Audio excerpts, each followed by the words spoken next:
The rain hammered against the cardboard box that had become Marcus Ellison's home for the past 8 months. It was November in New York City, and the temperature was dropping fast. His breath came in visible clouds as he huddled deeper into the corner of the alley behind the old Morrison building on Fifth Avenue, just blocks away from where he used to work on the 42nd floor. Marcus was 53 years old, though his weathered face and grey beard made him look closer to 70. His hands trembled as he pulled the thin blanket tighter around his shoulders. The tremor wasn't just from the cold anymore. It was from something deeper, something that had taken root in his chest the night everything changed. It had been 5 years since the day his life imploded. 5 years since the email from corporate telling him his position was being eliminated due to restructuring. 5 years since he came home to find his wife Sarah with her suitcase already packed, her lover waiting in the car outside. She had left him a note on the kitchen counter, next to his coffee mug. The words were cold and final. "I can't watch you fall apart anymore. Don't contact me." That same week, his son Daniel, who was studying law at Columbia, had stopped answering his calls. His daughter Rebecca blocked him on every social media platform without explanation. Marcus later learned through a mutual friend that Sarah had told them he had gambled away their college funds, that he was an addict, that he had been unfaithful. None of it was true, but the truth didn't seem to matter anymore. The bankruptcy came next. Medical bills from a car accident that wasn't his fault. Legal fees fighting an unjust lawsuit. Mortgage payments he couldn't make. Credit cards maxed out. Within 18 months, Marcus had lost the house in Westchester, the car, his retirement savings, and his job references.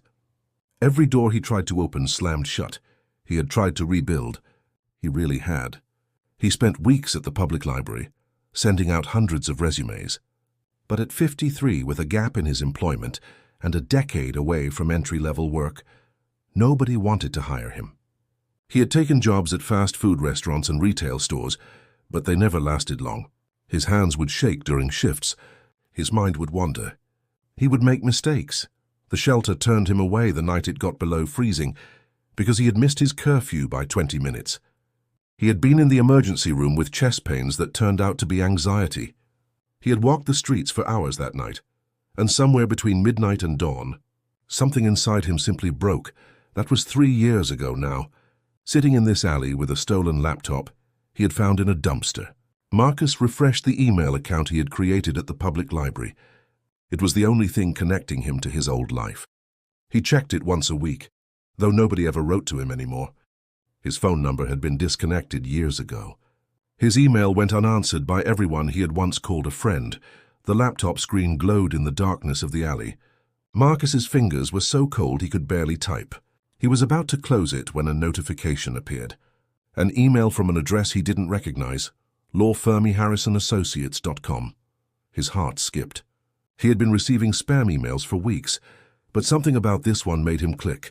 "Dear Mr. Marcus Ellison," the email began, "we have been attempting to reach you for the past 18 months regarding a matter of significant importance.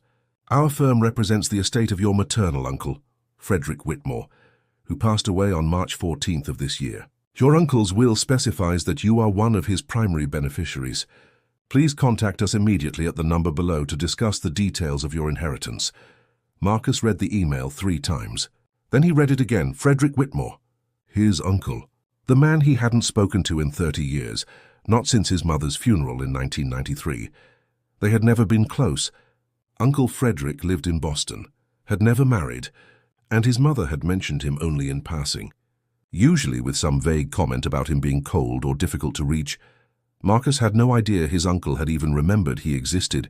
He sat there in the freezing rain, staring at the email, trying to remember what he knew about his uncle. Frederick was a businessman, something in finance. He had been wealthy, Marcus thought, though his mother had never discussed money with him. There had been a rift between Frederick and his mother years before Marcus was born, something about an inheritance dispute with their own father. The details were fuzzy, lost to time and a family that had never been good at sharing its secrets. With shaking fingers, Marcus clicked the phone number in the email. It connected to a receptionist at Harrison & Associates, a law firm in Boston. Within minutes, he was transferred to an attorney named David Chen, who sounded surprised but professional. "Mr. Ellison, "We've been searching for you for over a year," Chen said. "Your uncle left explicit instructions to locate you, and we hired a private investigator, but you've been quite difficult to find." "I've been traveling," Marcus lied, not wanting to explain that he had been living in an alley. "Well, I'm glad we've connected now. Your uncle's estate is substantial, very substantial. He had no immediate family, and his will reflects his wishes quite clearly. You're one of 3 beneficiaries, and based on what I've read, you receive a significant portion of his assets." Marcus's mouth had gone dry. "How substantial?" he managed to ask. "That's something we should discuss in person, Mr. Ellison. Can you travel to Boston? We can arrange everything. The sooner we meet, the sooner we can begin processing the transfer of assets." 48 hours later, Marcus was sitting in a leather chair in a corner office on the 23rd floor of a Boston high-rise, holding a cup of coffee that was too hot and too fancy for his hands. David Chen, an impeccably dressed man in his mid-50s, was explaining the details of his uncle's will with the careful patience of someone speaking to someone in shock, which Marcus was, his Uncle Frederick. Whitmore had been worth $472 million. He had made his fortune in real estate and investment banking, had never married, had no children, and had apparently spent the last years of his life thinking about family he had left behind decades earlier. Frederick's will split his estate 3 ways. 1/3 went to a children's hospital in Boston. 1/3 went to an environmental charity. The final third, $157 million, was divided equally between Marcus and his sister Catherine, whom he hadn't spoken to in 15 years. Marcus couldn't speak for several minutes. David Chen waited patiently, occasionally taking sips of his own coffee. "Why?" Marcus finally whispered. "He didn't even know me. He reached out to a private investigator about 2 years ago," Chen explained. "He wanted to understand what had happened to his siblings' children. He was quite elderly by that point, in declining health. I think he was reconciling with the past. He learned quite a bit about you." "What did he learn?" Marcus asked, though part of him wasn't sure he wanted to know. Chen hesitated, then pulled a sealed envelope from his desk drawer. "He left a letter for you. He said you should hear it in his own words, not from me." The letter was written in shaky cursive on cream-colored paper, dated just 3 weeks before Frederick's death. "Dear Marcus, by the time you read this, I will be gone. The doctors say I don't have much time left. Pancreatic cancer. Not the most dignified way to go, but then again, dignity is something I've had precious little of in my life, regardless of how much money I accumulated. I've had a long time to think about regrets. 78 years is enough time to accumulate quite a few. I've decided that one of my final acts should be to correct at least one of them. Our mother, my sister Eleanor, and I had a terrible falling out when I was young. I was ambitious and unkind. I said things I should never have said. She cut me out of her life, and I was too proud to apologize. By the time I found the courage to reach out, she had already passed away. I never got to tell her I was sorry. I've spent the last decade of my life learning about my nieces and nephews through private investigators and old connections. I learned about your sister Catherine's 3 beautiful children, and I learned about you, Marcus.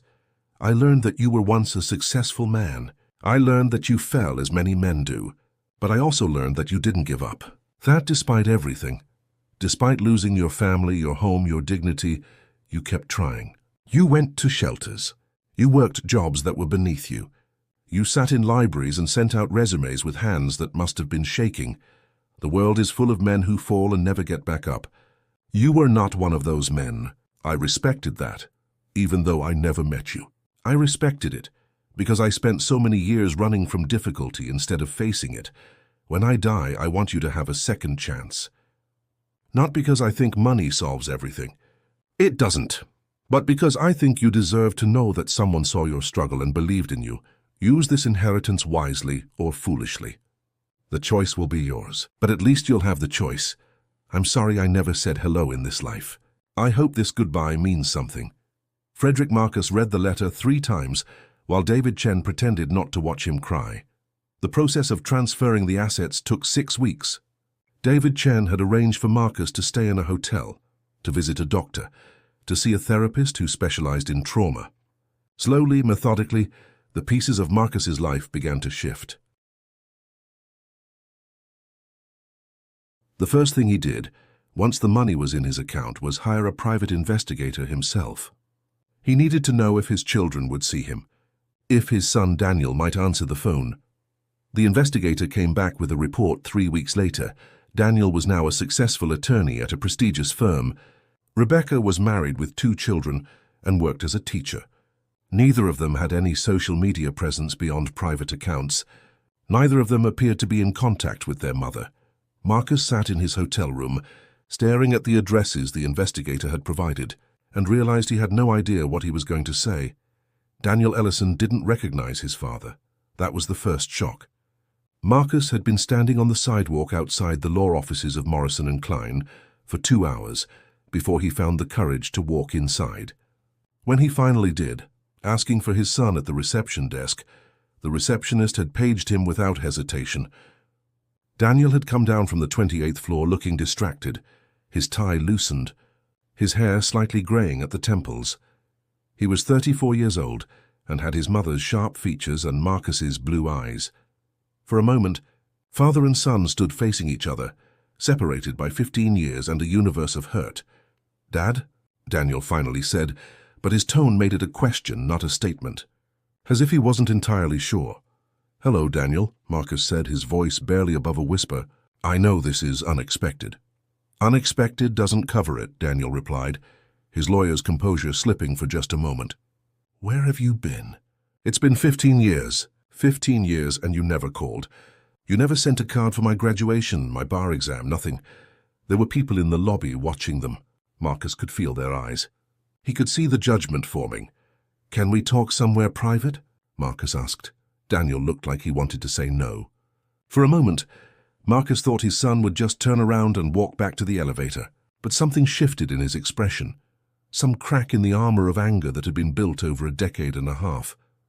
"There's a coffee shop around the corner," Daniel said finally. "I have 30 minutes. That's all I can give you." They walked in silence. The coffee shop was bustling with the lunch crowd, but they found a corner table that provided some illusion of privacy. Daniel ordered a black coffee.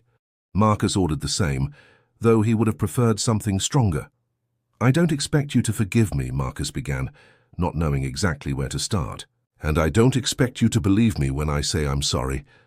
I don't even know if I have the right to be sorry. I wasn't there for any of it." Daniel stared at his coffee cup. "You were there for my graduation from high school. Do you remember that?" Marcus did remember. It had been a sunny day in June. Daniel had been valedictorian.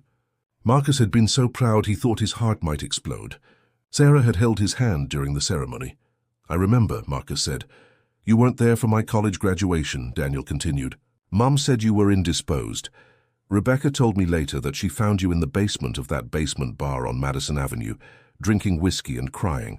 She said you told the bartender you were a failure." Marcus closed his eyes. He didn't remember that. Or rather, he remembered it too well. "You missed my bar exam results," Daniel went on.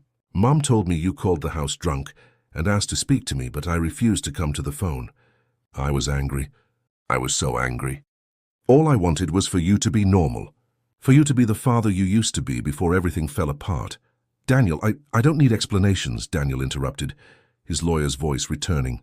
"I need to know why you're here now. After all this time. After you disappeared completely. You didn't write. You didn't call. You didn't try to contact us through Mom, nothing. For 10 years, nothing. And now you show up at my office like a ghost."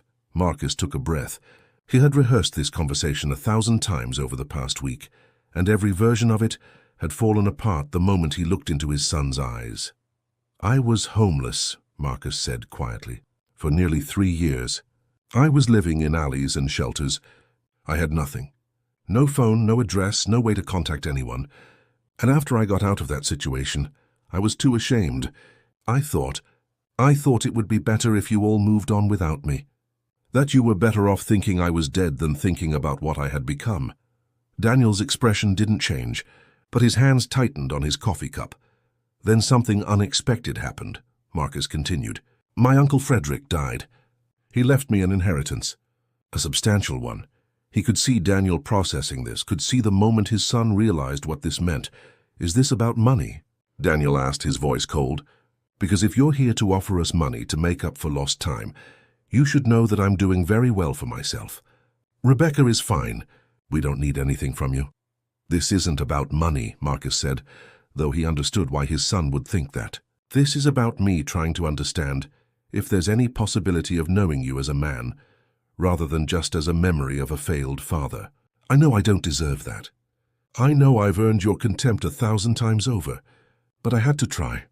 Daniel was quiet for a long moment. Then he said, "Did you ever try to contact us? Before now?" Honest answer. Marcus wanted to lie. He wanted to construct a version of events where he had tried desperately, where circumstances had prevented him from reaching out. But his son was a lawyer, and he could smell dishonesty from a mile away. "No," Marcus admitted. "I didn't. I was a coward. So I ran from everything, including you. I ran and I hid and I convinced myself that I was protecting you by staying away. But really I was just protecting myself from having to face what I had done." Daniel finished his coffee in one long sip. "I have to get back to the office," he said. "But I don't know. I need time to think about this. Don't call me. I'll call you. Just give me your number." Marcus wrote down his phone number on a napkin. It was the first phone number he had had in 5 years. His hands were shaking as he handed it over. "Thank you," Marcus said. "For listening." Daniel stood up, folding the napkin and putting it in his pocket. "I'm not promising anything," he said, "but at least you're not a ghost anymore. That's something." He left, and Marcus sat alone in the coffee shop, feeling like his chest had been cracked open and examined by a stranger. 3 days later, his phone rang. It was Daniel. "Rebecca wants to meet you," his son said. "She's angrier than I am, but she's also more curious. She has a daughter named Lily, who's 8 years old, and she has a son named James, who's 5. Rebecca's been telling them that their grandfather was in the military and was stationed overseas. She's going to have to come up with a new story now." "I understand," Marcus said. "When?" "Saturday. There's a park not far from her house in Queens. 10 in the morning. Come alone, and don't make this worse than it already is." The following Saturday, Marcus met his daughter for the first time in 15 years. She was 31 years old, and she looked like her mother with dark hair and an intensity that seemed to burn from within. She was waiting on a bench near the playground, her 2 children playing a few yards away. Rebecca didn't stand up when Marcus approached. She didn't smile, but she also didn't tell him to leave. "Daniel told me you were living on the streets," she said without preamble, "that you inherited a fortune from some uncle, that you want back into our lives." "I wanted to explain," Marcus began. "I don't want explanations," Rebecca said, her voice sharp. "I want you to understand something. When you disappeared, Lily was born. James came along 3 years later. I've spent every day of their lives wondering if they would blame themselves for you not being around. Children do that, you know. They think everything is their fault." Marcus felt his throat tighten. "I'm sorry. I know you are," Rebecca said. "Sorry doesn't fix anything, but I know you are. That's something, I guess." She was quiet for a moment, watching her children play. Then she said, "They don't have to know who you are. We could say you're a friend. You could meet them occasionally, see if that leads somewhere. But I'm not going to lie to them about you. If you're going to be part of their lives, they need to know the truth eventually." "I would like that," Marcus said. "Very much." "Don't thank me yet," Rebecca said, her eyes meeting his for the first time. "This isn't forgiveness. It's just an opening. A very small opening. Don't waste it." 6 months after meeting with his children, Marcus had rented an apartment in Manhattan. It was a modest 2-bedroom on the Upper West Side, with a view of the street and radiator heat that clanked at odd hours. To him, it felt like a palace. He spent his days in therapy with a man named Dr. Richard Patterson, a psychiatrist who specialized in trauma recovery and complex grief. They worked through the events of the past 15 years methodically, sometimes painfully, sometimes cathartic. "You've survived something that breaks most people," Dr. Patterson said during one session. "And instead of celebrating that, you've been punishing yourself for not dying. We need to change that narrative." Marcus had nodded, but it was harder than it sounded. The shame of those years on the street had seeped into his bones. Even now, with money in his account and a clean apartment, he found himself hesitating before ordering food at restaurants, expecting someone to tell him he didn't belong there. He had also hired a financial advisor, a sharp woman named Angela Torres, who helped him understand his new wealth. Your uncle was a careful man, Angela explained during their first meeting. This isn't flashy money. This is old money, built slowly and managed well. The investments are solid. If you're smart and don't do anything stupid, you'll never have to worry about money again. Your children won't either, if you choose to help them. Their children won't. The wealth is designed to last. Marcus had asked about setting up trust funds for his grandchildren, college funds for Lily and James. Angela had managed it with professional efficiency. Are you trying to buy their love? Angela asked bluntly after completing the paperwork. No, Marcus said, but I failed them as a father. The very least I can do is make sure they have the opportunities I took away from myself. Fair enough, Angela said, though they might not see it that way. She was right. When Daniel learned about the trust fund for his future children, he was furious. This isn't your money to give, he said during a phone call. This is guilt money. It is guilt money, Marcus admitted, but it's also an attempt to make sure that the mistakes I made don't define your children's futures. Take it or don't, but I'm setting it aside regardless. After a long pause, Daniel said, I'll talk to Rebecca. We'll discuss what's appropriate. In the end, they accepted the college funds but refused the larger gifts. It was a compromise, and Marcus learned to accept those. He was learning a lot of compromises. He visited his grandchildren every other Saturday. At first, they were awkward meetings. Marcus would pick up Rebecca and the kids from their house in Queens, and they would go to museums or parks or restaurants. Lily was wary of him, and James, being only 5, didn't really understand who he was. But over time, things shifted. James started to see Marcus as a source of entertainment, someone who would play with him and let him win. Lily began to ask questions, hesitantly at first, then with more confidence. Mum says you were sick, Lily said one afternoon while they were sitting on a bench in Central Park. I was, Marcus said. Very sick. In my mind, I mean, and because my mind was sick, I made bad choices. That made your mother very sad. Are you still sick? Lily asked. I'm getting better, Marcus said, but I'll probably always be a little bit sick. That's something I have to manage, like taking medicine or going to the doctor. Will you get sick again? Lily asked. It was a question that had haunted Marcus. The answer, of course, was that he didn't know. But he couldn't say that to his granddaughter. I hope not, he said instead. But if I do, I promise I'll try to get help faster this time. I promise I won't run away. Lily seemed to accept this. She took his hand, and they walked through the park together, and Marcus felt something shift in his chest. Not forgiveness, not yet, but perhaps the beginning of it. Daniel was slower to come around. The attorney in him wanted evidence, data, proof that Marcus was committed to change. But slowly, almost imperceptibly, his son began to let down his guard. One day, about 8 months after they had reunited, Daniel asked Marcus to join him for lunch without the children present. I wanted to talk about what happened, Daniel said, and Marcus's stomach tightened. With Mom, Sarah had gotten remarried 2 years after Marcus had disappeared. She had moved to California with her new husband, a man named Michael, who owned a successful tech startup. According to the private investigator's report, she was happy. She had built a good life. What about your mother? Marcus asked carefully. She didn't know what happened to you, Daniel said. She thought you were dead. Or in prison, or in an institution somewhere. She felt guilty about it for years. She finally got therapy a few years ago, and she's mostly come to terms with it now. I'm glad she's happy, Marcus said, and he meant it.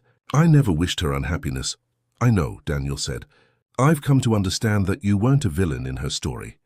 You were just a broken man who couldn't figure out how to fix himself. And she was a woman who couldn't watch that happen anymore. That's human. That's not something to hate. I was a terrible father, Marcus said. Yes, you were, Daniel agreed. But you've been a better one since you came back. You show up. You listen. You try. That counts for something. It wasn't forgiveness, but it was something close to it. By the end of the first year, Marcus had also reconnected with his sister, Catherine. It had been 20 years since they had last spoken. Catherine lived in Connecticut with her husband and their 3 adult children. The reunion had been awkward and formal, but Catherine had agreed to have lunch with him. I heard about Uncle Frederick, she said. I also got a substantial inheritance. I assume he left you money too? Yes, Marcus said. He did. Do you know why? Catherine asked. He left me a letter. He said he wanted to give us a second chance, to correct the past. Catherine smiled sadly. Frederick was always trying to correct the past. He never could accept that some things once broken don't go back together the same way. But then she surprised him by asking about his life, his children, his work. She had followed his story to some degree through mutual acquaintances and Facebook. She had been worried about him, though she hadn't known how to express it. "I'm sorry I wasn't there," she said. "I was dealing with my own issues, but I could have tried harder to reach out. We could have tried to support each other instead of pretending the other didn't exist." "We're trying now," Marcus said. "That's what matters." The first year of Marcus's inheritance passed and the second year began. He had learned to manage his wealth, to understand his portfolio, to make decisions about how to use his money. Angela Torres, his financial advisor, had suggested he consider donating to causes that resonated with him. "You have more money than you could spend in 10 lifetimes, Angela said. "That creates a responsibility." Marcus had thought about this long and hard. He had learned about affordable housing initiatives, homeless services, mental health advocacy. But he had also remembered the shelter that turned him away that freezing night, the social workers who had treated him with barely concealed contempt, the system that was supposed to catch people like him, but had more holes than it did safety nets. He had established a non-profit called Second Chances. It provided transitional housing for formerly homeless individuals, coupled with mental health services, job training, and sustained support. He had hired a skilled director, a woman named Victoria Reeves, who had herself been homeless for 5 years before finding her way back to stability. "People think homeless people are other," Victoria said during their first meeting. "They think of us as fundamentally different. But really, we're just people who had bad luck compounded by mental illness or addiction or family crisis. We needed help and the system failed us. This place gives them help." Within 18 months, Second Chances had served over 200 people. Some had found jobs. Some had reunited with families. Some had simply found a place to sleep and eat regularly, which had allowed their minds to begin healing. Marcus volunteered there every Thursday morning. He would help with breakfast service, sometimes just sit and listen to people's stories. He never revealed who he was, but people seemed to sense something in him, some understanding of what they were going through. "You know what it's like," a woman named Sarah, a different Sarah, not his ex-wife, said to him one morning. "How you know what it's like to lose everything?" Marcus had smiled sadly. "Yes, I do. But you got out," Sarah said. "You got your life back. How did you do it?" "I got lucky," Marcus admitted. "I had someone believe in me when I didn't deserve it. I hope this place is that person for you." Meanwhile, his relationship with his children continued to deepen. Daniel and Rebecca had accepted him fully into their lives. He spent every other Saturday with Lily and James. He celebrated their birthdays. He helped James learn to ride a bike. He helped Lily with her homework. One afternoon, Rebecca pulled him aside while the children were at school. "I want you to know that I forgive you," she said simply. "Not because you deserve it necessarily, but because holding on to that anger has been eating me up." And Daniel was right when he said you weren't a villain. You were just a man having a breakdown. I understand that now. Marcus had held his daughter while she cried, and he had cried too. They held each other in the kitchen of her modest house in Queens, and for the first time, Marcus felt like he was truly home. It was during this period that Daniel revealed something unexpected. "I've been speaking to Mom," Daniel said one day. "I told her what happened to you, that you were homeless, that you got an inheritance, that you're trying to rebuild. What did she say?" Marcus asked carefully. "She said she was sorry," Daniel said. "She said she's thought about you often over the years, wondered if you were okay. She said that she couldn't help you back then because she was too hurt and too angry, but she's wondered if things could have been different." "Where is she now?" Marcus asked. "California. Napa Valley. She's not married to Michael anymore, but they parted amicably. She owns a small winery." Marcus had written a letter to Sarah. It took him 3 weeks to get the words right. In it, he didn't ask for forgiveness. He didn't try to rewrite history. He simply told her that he understood why she had left, that he recognized how hard that must have been, and that he wished her happiness. 3 months later, a letter came back. It was written in Sarah's familiar handwriting, but the tone was gentle, reflective. "Dear Marcus," it began, "your letter moved me deeply. I've thought about you often. Wondered if you survived, if you found your way back. I'm glad you did. I won't pretend we could have made it work if I had stayed. The damage between us was too great. But I do want you to know that I never stopped caring about you. I just stopped knowing how to love you while also taking care of myself. I hope you understand. I've enclosed a photo of Daniel and Rebecca with their children, taken at Christmas last year. I thought you might like to have it. The photo showed his family gathered around a Christmas tree. Daniel was laughing. Rebecca had her arm around her husband. James and Lily were opening presents, their faces bright with joy.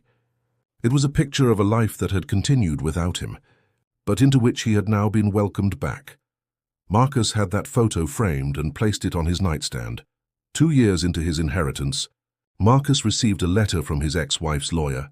Sarah was getting married again, and her fiancé, a man named Thomas, wanted to adopt Lily and James if Daniel and Rebecca would consent. It was a kind gesture, meant to make the family unit official, but it had shaken something in Marcus. He called Daniel immediately. "Is this something Rebecca wants?" Marcus asked. "Rebecca thinks it's fine," Daniel said. "Thomas has been a good presence in their lives. He's been involved in their upbringing. The adoption would just make it legal.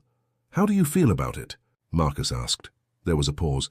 "Honestly, it feels weird, but I understand it. Thomas has been there. You haven't. Not until recently. Rebecca thinks you should go to the adoption hearing. That you should meet Thomas and understand that this isn't a rejection of you." The adoption hearing was held in a courthouse in Queens on a cold morning in March.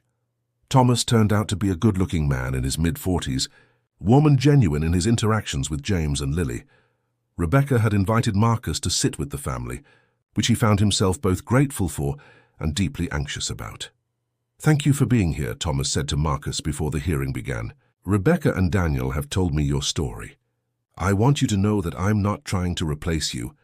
I just want to give these kids stability and legal security. You're their grandfather, and that's an important role." Marcus had nodded, not quite able to speak. The hearing was brief and formal. The judge seemed moved by the family's unity. She approved the adoption, and Lily and James became Thomas Hernandez's adopted children. After it was done, Rebecca hugged Marcus. "You okay?" she asked. "I'm trying to be," Marcus admitted. "I feel like I should have more of a say in this, but I also know I don't deserve to." "Does that make sense?" "It makes perfect sense," Rebecca said. "And you do have a say. You chose to be here. That's your say." That evening, Marcus sat in his apartment and allowed himself to cry. He was grieving, he realized. Grieving the relationship with his grandchildren that might never be as close as it could have been if he had been present from the beginning. Grieving the lost years. Grieving the man he had been before everything fell apart. Dr. Patterson addressed this in their next session. "Grief isn't something you finish," Dr. Patterson explained. "It's something you integrate. You acknowledge what you've lost, you feel it, and you find ways to move forward that honor both the loss and the present moment." "I don't know how to do that," Marcus said. "You're already doing it," Dr. Patterson said. "You're showing up for your family. You're not trying to undo the past or pretend it didn't happen. You're building something new with the people you love. That's how you honor the grief." Meanwhile, Second Chances was expanding. There were now 3 facilities across New York City, serving over 500 formerly homeless individuals at any given time. Marcus had brought in additional funding and had expanded the services to include job placement assistance and ongoing counseling. He had also discovered an unexpected passion for this work. He found himself reading about homelessness, mental health, systemic inequality. He began giving talks at universities about his experience. He became an advocate in ways he never expected. One day, Daniel came to visit the main facility. "This is incredible," Daniel said, looking around at the clean beds, the communal kitchen, the counseling office. "I didn't fully understand the scale of this until I saw it in person." "Your father was here," Victoria, the director, said to Daniel. "Well, sort of. He didn't know he was, but he was. He stayed in places like this. He was one of our clients, in a sense." Daniel looked at Marcus with an expression of deep understanding. "That's why you do this." "It's part of it," Marcus said. "I do it because it's right. But yes, also because I know what it's like to be on the other side of the door. I know what it's like to feel like the world has written you off." "You haven't written yourself off," Daniel said. "That's what matters." 3 years into Marcus's new life, a man walked into Second Chances on a rainy Thursday morning in October. He was thin, weathered, with grey stubble and clothes that had seen better days. He asked for Marcus specifically, which was unusual. Most people didn't know that Marcus spent his mornings volunteering at the facility. Victoria found Marcus in the kitchen, preparing breakfast. "There's someone asking for you," she said.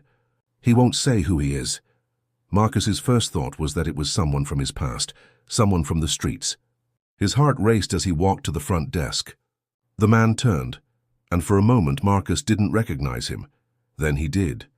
It was James Patterson, one of Marcus's closest friends from the investment firm where Marcus had worked over 20 years ago. They had been like brothers once. They had gone to sporting events together, attended each other's weddings, celebrated promotions together. James had been one of the people who had avoided Marcus after the bankruptcy, after the divorce. "After the spiral, Marcus," James said, and his voice was raw with emotion. "I've been looking for you for 3 years. Marcus didn't know what to say. He invited James to his office, a small room off the main hallway. "I got sober," James said without preamble. 2 years ago. I was at a business dinner and I drank too much and I drove and I hit a cyclist. She survived, thank God, but I went to prison for 6 months. When I got out, I had to do a thorough moral inventory. That's part of the program." Marcus nodded, listening. "Your name kept coming up," James continued. "I remembered how I treated you after everything fell apart, how I pretended I didn't see you on the street one day. I was coming out of a restaurant with a client, and you were asking people for spare change. I looked right through you. I walked past you like you were invisible." Marcus remembered that day. He remembered the shame of it. "I've thought about that moment 1,000 times, James said. "Every time I did, I wanted to die. So I drank more. And I kept drinking until I hit that cyclist and had to face what kind of man I had become." "Why did you come here?" Marcus asked. "Because I needed to find you and apologize," James said. "And because when I got out, I learned you had inherited a fortune and started this place. I wanted to see who you had become." "I'm not interested in revenge," Marcus said quietly.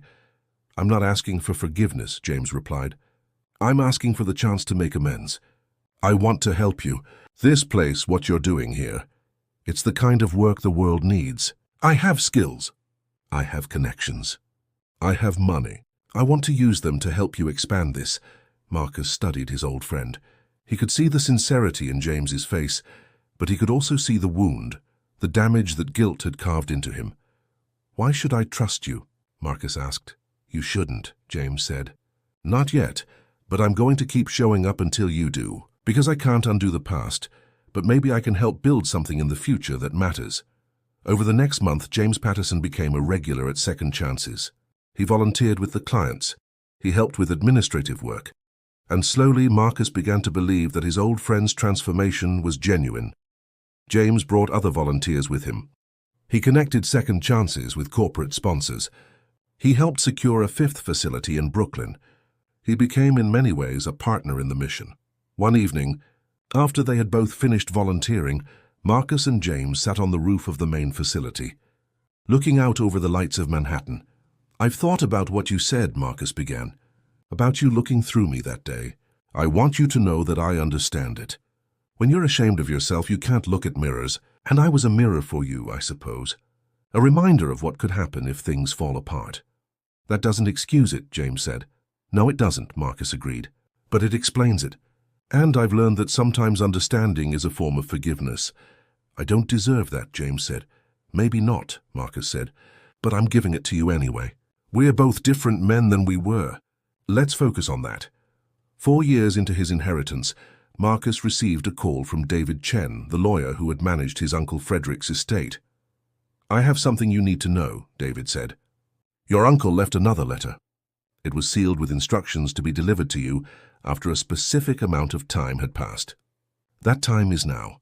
The letter arrived by courier." Marcus opened it with trembling hands. "Dear Marcus, by now you have had several years to adjust to your new circumstances. You've had time to reconnect with your family, to build a life that has meaning. I hope you've been able to use this second chance well. There's something you should know about how you came to inherit my money. It wasn't random. It wasn't just an old man's attempt to correct the past. When I hired the private investigator to find you and your sister, I did so because I was beginning to understand that my entire life had been built on a fundamental lie. Our mother, your grandmother Eleanor, had a brother. My uncle, your great-uncle. His name was Thomas Whitmore. He was a doctor. He was brilliant and kind, and he was also homosexual, at a time when that was dangerous and shameful. Our father, your great-grandfather, did not approve. In fact, he disowned Thomas entirely. Thomas lived a quiet life in Boston. He became successful, quite wealthy actually, but he never married. He never had children. He had a life of quiet solitude, and I believe it was a life shaped entirely by shame and silence. When I was young, I wanted nothing to do with family scandal or shame. I wanted to be respectable, to build wealth and status, to separate myself from any hint of impropriety. I cut off contact with Thomas. I never spoke to him in the last 30 years of his life. When he died, he left his money to various charities. He left nothing for family. But before he died, he wrote to me. In his letter, he told me that he regretted his silence. He said that if he could go back, he would have been bolder about who he was. He would have demanded to be known and accepted, not hidden away and ashamed. He wrote, "I wasted my life being small so that other people could be comfortable." That letter haunted me. I realized that I had done the same thing. I had made myself small. I had cut people out. I had built a life of accumulation instead of connection. When I learned about you, about how you had fallen, how you had suffered, how you had still tried to rebuild yourself, I saw in you the courage that Thomas wished he had possessed, the willingness to be visible, even in shame. That's why I left you my money, not because I felt guilty about Thomas, though I do, but because I wanted to give you the resources to live loudly and fully, without apology. Use this inheritance to build something that honors the lives that were lived quietly and without voice. Build something that speaks for the people who were silenced. I believe you can do that. I believe you already are. Frederick Marcus read the letter 3 times. He felt the weight of it, the generational shame and secrecy that had shaped his entire family's history. He thought about his great-uncle Thomas, living a quiet life of concealment, dying without ever being fully known. He called David Chen back. "Did you know about this?" Marcus asked. "I did," David said. "Frederick wanted me to understand the context before you did. He wanted me to be able to answer any questions you might have." "Did Thomas have any family?" Marcus asked. "Any children or grandchildren?" "No," David said. "He never married. As far as I know, he had no children." Marcus decided to research his family history more deeply. He hired a genealogist and learned that Thomas Whitmore had indeed been a respected physician in Boston. He had published papers on mental health treatment. He had been quietly generous to charitable causes throughout his life. He had died alone in 1987, 38 years before Marcus had inherited his money through his uncle Frederick. Marcus decided to make a donation to the Thomas Whitmore Memorial Fund for LGBTQ+ mental health services in honor of his great-uncle's memory. He established it in partnership with Boston Medical Center, and it would provide free counseling and support services to LGBTQ+ individuals experiencing mental health crises. When he announced this publicly, it became a moment of reckoning for his family. Some members were supportive, some were less so, viewing it as airing family dirty laundry unnecessarily. But for Marcus, it felt like an act of liberation, not just for his great-uncle, but for himself as well. "We spent so much time hiding," he told Rebecca one afternoon, "and hiding didn't protect anyone. It just made us all smaller." 5 years into his new life, Marcus experienced a setback. It happened on an ordinary Tuesday when he was volunteering at Second Chances. One of the regular clients, a man named Michael, who had been with the program for 8 months, attempted suicide. He didn't succeed, but he came close. He was hospitalized, and Marcus found himself confronted with the reality that despite all his efforts, despite all his money and resources, he couldn't save everyone. Victoria found Marcus sitting alone in his office, staring at nothing. "You're having a guilt spiral," Victoria said bluntly.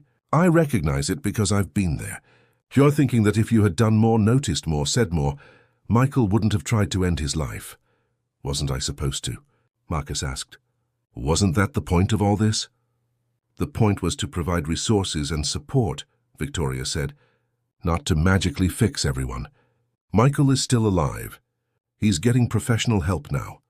That's success, even if it doesn't feel like it. Marcus knew she was right intellectually, but emotionally he was drowning in the familiar shame and self-recrimination that had characterized his depression in the past. He increased his therapy sessions with Dr. Patterson. "This is a vulnerable moment," Dr. Patterson said. "You're learning that even with money and resources and good intentions, you can't control outcomes. That's a difficult truth, but it's an important one. Life doesn't work that way. You can show up, you can try, you can care deeply, but you can't guarantee results. So what's the point?" Marcus asked. "The point is the showing up," Dr. Patterson said. "The point is the effort, the care, the intention. The point is that you tried even knowing you might fail." Michael recovered. He spent 3 weeks in the hospital, got medication adjustments, and returned to the Second Chances program with renewed commitment to his recovery. He began working with a therapist, addressing the childhood trauma that had led to his suicide attempt. 6 months later, Michael got a job at a hardware store. He moved into his own apartment. He started volunteering back at Second Chances, helping other clients navigate the system he had learned to navigate. "You gave me a second chance," Michael told Marcus one day. "Not just a bed and a meal. A real second chance. I don't know where I'd be without this place." "You gave yourself that second chance," Marcus said. "I just provided the space." But he recognized in that moment that this was what his entire life had become about. Providing space, creating opportunity, showing people that they could be different than what circumstances had made them. 6 years into his inheritance, Second Chances had expanded to 12 locations across New York City and Connecticut. They were serving over 2,000 people annually. The statistics were remarkable. 75% of clients who completed the full program were stably housed within a year. 60% had maintained employment. Many had reconnected with family. But Marcus knew that 12 locations, impressive as they were, barely scratched the surface of the problem. There were over 30,000 homeless individuals in New York City alone. There were millions across the country. He began to think about expansion on a national scale. "You're thinking too big," Angela Torres warned him during a financial review. "You're thinking like someone who still believes money can solve everything." "I know it can't," Marcus said, "but it can help. And if I have the resources, don't I have an obligation to use them?" "Obligation is a dangerous word," Angela said. "It can become a trap that drives you back into the patterns of overwork and self-sacrifice that contributed to your breakdown in the first place." It was a fair point. Marcus had learned to recognize the difference between meaningful work and self-destructive obsession. He had learned to set boundaries, to delegate, to trust other people's capabilities. So when he decided to expand Second Chances nationally, he did so carefully. He brought in experienced nonprofit leaders. He built a board of directors with expertise in social services, mental health, and organizational management. He stepped back from day-to-day operations and became a strategic advisor and fundraiser instead. This allowed him to spend more time with his family. He was present for Lily's middle school graduation. He helped James learn to play chess. He had dinner with Daniel and his partner Michael. Daniel had come out as gay when he was 42, and Marcus had welcomed the news with genuine joy and support. He maintained his regular visits with Rebecca and her family. He also deepened his relationship with James Patterson, his old friend. They had become genuine partners in the work of Second Chances. James had gotten married again to a woman named Sarah, yet another Sarah, Marcus sometimes joked, and she worked as a social worker. The three of them often worked together on special projects. One evening at a fundraiser for Second Chances, James pulled Marcus aside. "I want to thank you," James said, "for allowing me to be part of this work, for accepting my apology, for believing that I could change." "You did the work," Marcus said. "I just didn't turn you away." "But you could have," James said. "You had every reason to. I chose to look through you when you needed help most. And you could have made me feel that shame forever. But you didn't." "I've learned that resentment only poisons the person holding it," Marcus said. "You were drowning. I was drowning. We're both still learning to swim. Why would I push you under?" 7 years after Marcus had received his uncle's letter, he decided to mark the occasion with a gathering. He invited everyone who had been significant in his rebuilding: Dr. Patterson, Angela Torres, Victoria, and the leadership team from Second Chances, Daniel and his partner Rebecca and her family James and Sarah, even distant cousins and family members who had reached out over the years. The gathering was held at an event space overlooking the East River in Manhattan. 200 people attended. There was food and music and an open bar, but more importantly, there was storytelling.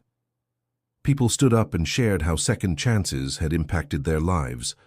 Some were former clients who had found stability and purpose. Some were volunteers who had discovered meaningful work. Some were family members of people who had been served by the organization. When it came time for Marcus to speak, he found himself nervous in a way he hadn't expected. 7 years ago, Marcus began, I was living in an alley in New York City. I had lost everything. My family, my home, my dignity, my sense of self. I believed that my life was over, that I was beyond saving. He paused, looking out at the faces of the people who had helped him rebuild. Then I received a letter from an uncle I barely knew. He told me that he wanted to give me a second chance. I thought at the time that he was talking about money, but I've come to understand that what he was really giving me was permission to be human again, permission to fall and get back up, permission to be broken and still be worthy of love. Marcus's voice was thick with emotion. I didn't deserve that permission. I had abandoned my children. I had run from my responsibilities. I had let shame convince me that I was less than human. But my uncle didn't care about any of that. He saw me at my worst and believed I could be more. He looked directly at Daniel and Rebecca. I want to apologize to my children for the pain I caused them. I want them to know that I see that pain, and I honor it, and I carry it with me every day. I also want them to know that I'm grateful for the forgiveness they've offered me, even though I never asked for it. They've taught me that love is not conditional on perfection. Then he addressed the room. Over the past 7 years, we've helped over 20,000 people access housing, employment and mental health support. That's not because I'm special or brilliant. It's because of every person in this room. It's because we believe that everyone deserves a second chance, that everyone is worthy of love and support and dignity, regardless of what circumstances have brought them to their lowest point. Marcus raised a glass to second chances, to the people who gave them to me, and to the millions of people who still need them. The room erupted in applause. But for Marcus, the most meaningful moment came afterward, when his grandson James, now 11 years old, threw his arms around Marcus in a fierce hug. I'm proud of you, Grandpa, James said simply. Marcus held his grandson and cried. 8 years into his inheritance, Marcus decided to write a book. He had been approached by several publishers after his public work with Second Chances became known. At first he had refused. He didn't think his story was important enough to publish, but Dr. Patterson had challenged him on this. You're still doing that thing, Dr. Patterson said. You're still making yourself small. You're still not believing you're worthy of being heard. My story isn't unique, Marcus protested. Thousands of people have fallen from grace and rebuilt themselves. Yes, Dr. Patterson said, and thousands more are going to fall and won't know how to rebuild. Your story is a map. Write it. So Marcus began to write. He worked with a ghostwriter, a woman named Christine who had herself experienced homelessness years earlier. Together they crafted a narrative that was honest about his failures and his struggles, but also about his redemption and his hope. The book, titled Second Chances, was published 18 months later. It became a bestseller in the self-help and memoir categories. More importantly, it generated conversation about homelessness, mental health, and systemic failure. But the e-book also opened up something unexpected in Marcus's life. People began reaching out to him. They shared their own stories of falling and rebuilding. They asked for advice. They wanted to know how he had survived. One letter in particular moved him deeply. It came from a man named Robert who was currently homeless in Los Angeles.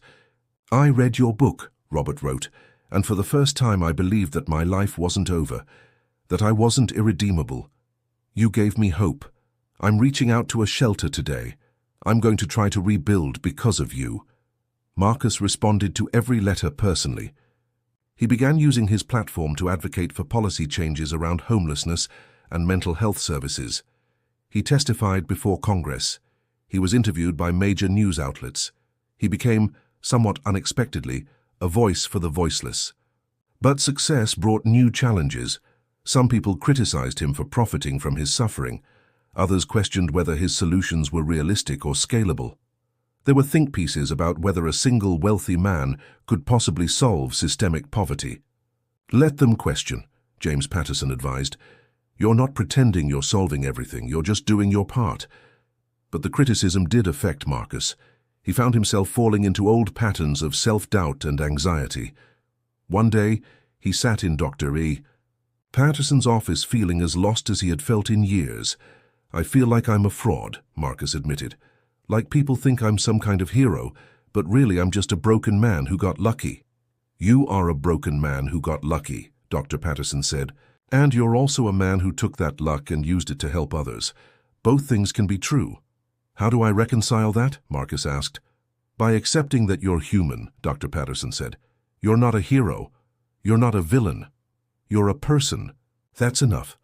9 years into his inheritance, Marcus was sitting in the audience at his grandson Lily's high school graduation.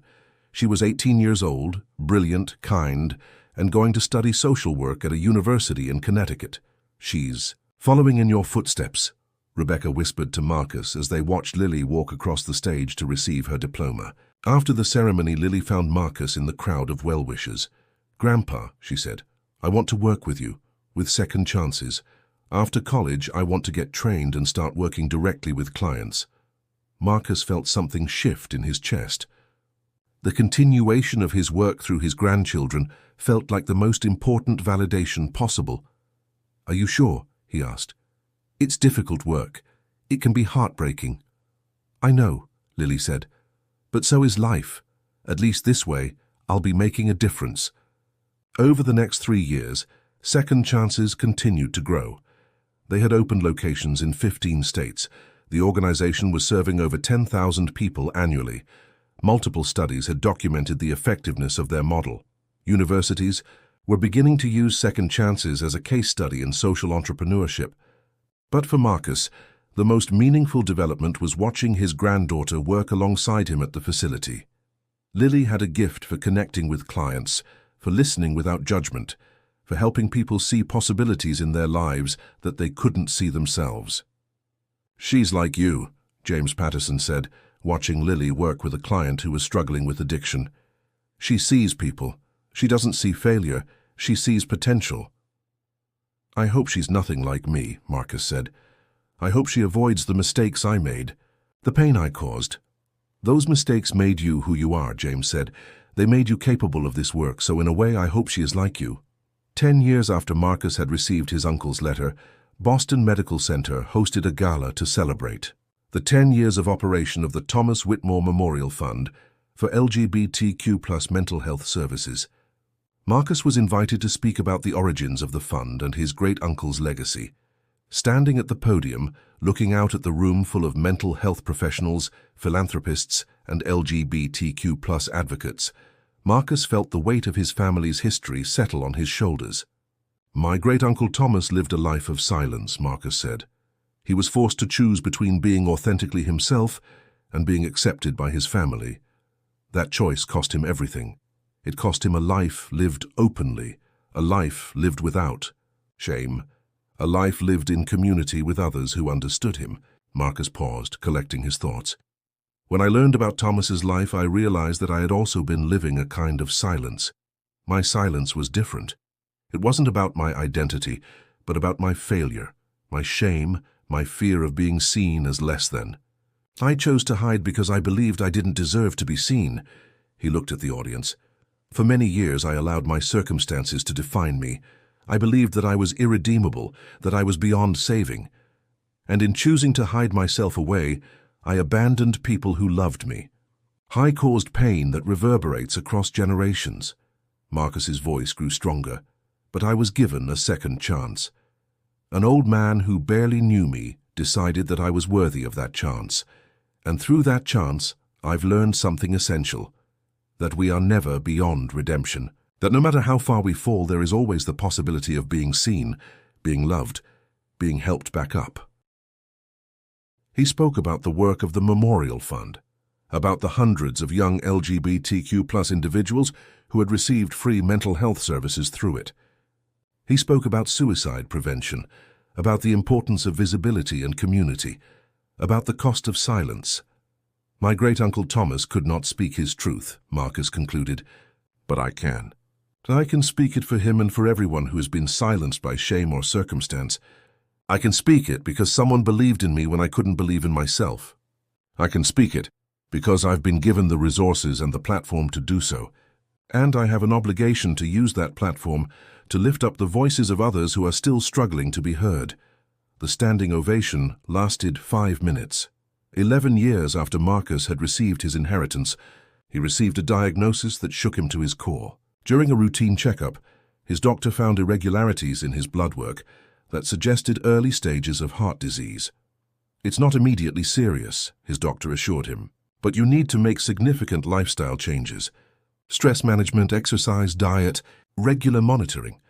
Marcus sat in the doctor's office staring at the walls and felt the familiar grip of anxiety. "I'm not ready to die," he said aloud, though the doctor had already left the room.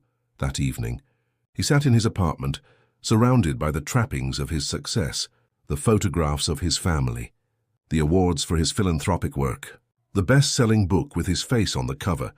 All of it felt suddenly fragile. He called Daniel. "I have heart disease," Marcus said without preamble. "Early stages, but I have it. And I'm terrified." "Of dying?" Daniel asked.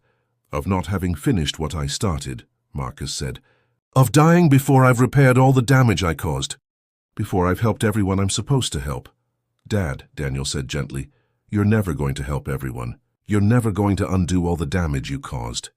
That's not how life works. That's not how repair works. So what do I do?" Marcus asked. "You live," Daniel said. "You show up. You do the work that's in front of you. You spend time with people you love. You accept that you're human and finite and that that's okay." Marcus took his diagnosis seriously. He started an exercise program. He changed his diet. He reduced his stress by stepping back even further from day-to-day operations at second chances. He spent more time with his family. He also began to plan for his legacy. He met with lawyers and financial advisors to establish endowments that would ensure second chances continued operating long after he was gone. He worked with the board to identify a successor director who could continue and expand the work. Most importantly, he made peace with the reality that his time was limited, that he would not see the end of homelessness in America, that the work would continue beyond him. "That's actually the goal, Victoria," his director said when he expressed this fear. The goal was never for Marcus Ellison to save everyone. The goal was to create systems and structures and networks that could continue the work without depending on any single person. We're getting close to that. 12 years after Marcus had received his uncle's letter, on a sunny afternoon in October, Marcus was sitting on the steps of Second Chance's flagship location in Manhattan. It was a warm day, and the trees in the street were turning golden. Beside him sat his grandson James, now 23 years old, and working toward a degree in social services. James was writing a paper about his grandfather's work, and he had come to conduct interviews for it. "I want to know," James said, "what this place means to you. Not what it means to the thousands of people we serve, but what it means to you personally." Marcus was quiet for a long moment. "It means redemption," Marcus said finally. "Not redemption in the sense that I've erased the past or made up for what I did. I haven't. But redemption in the sense that I've taken the worst thing that ever happened to me and tried to make something meaningful from it." James nodded. "Taking notes. It also means community," Marcus continued. "For so many years I was isolated. I was ashamed. I was alone. This place and the people in it have given me back community. They've given me back purpose. They've given me back the sense that my life matters. Do you think you would have done this if you hadn't inherited the money?" James asked. "No," Marcus said honestly. "I wouldn't have had the resources.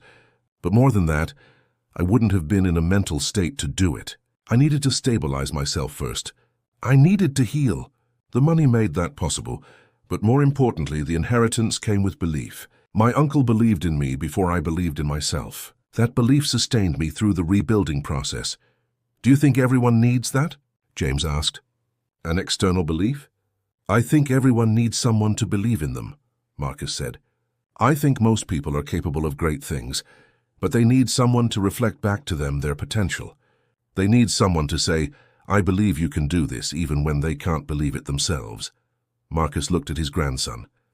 "That's what you're doing with your work," Marcus said. "You're learning to be that person for other people. That's the real inheritance, James, not the money, the belief, the hope, the willingness to see potential where others see only failure." James was quiet, processing this. "I'm proud of you, Grandpa," James said finally, "not just for what you've accomplished, but for how you've lived, for not giving up."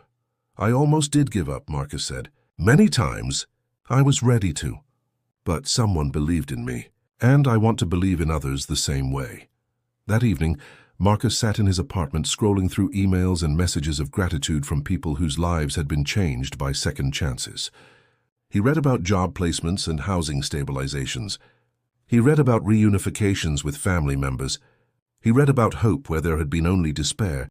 He thought about his great-uncle Thomas, living a silent life of shame. He thought about his uncle Frederick, trying to correct the past through an inheritance. He thought about his own fall and rise, his own journey from the depths of despair to a life of meaning and purpose. He thought about the homeless man he had been, sitting in an alley in the rain, staring at an email on a stolen laptop. He thought about the moment the email arrived, the moment everything changed, but most of all he thought about second chances, about the fact that life was rarely about one moment of redemption or one grand transformation. It was about small moments of grace, repeated over and over again. It was about people showing up for each other, even when it was difficult. It was about believing in possibility, even in the face of overwhelming evidence of failure. Marcus walked to the window and looked out at the lights of Manhattan glittering in the darkness. Somewhere out there were people like he had been, people who had fallen, people who believed they were beyond saving. And now there were places for them to go. Now there were people trained to meet them with dignity and hope. Now there were systems designed to catch them before they fell too far. It wasn't perfect. It wasn't enough. But it was something. And something was better than the nothing that had existed before. Marcus had been given a second chance, and through his work, he had learned to give second chances to others. That was his inheritance. That was his legacy. That was enough.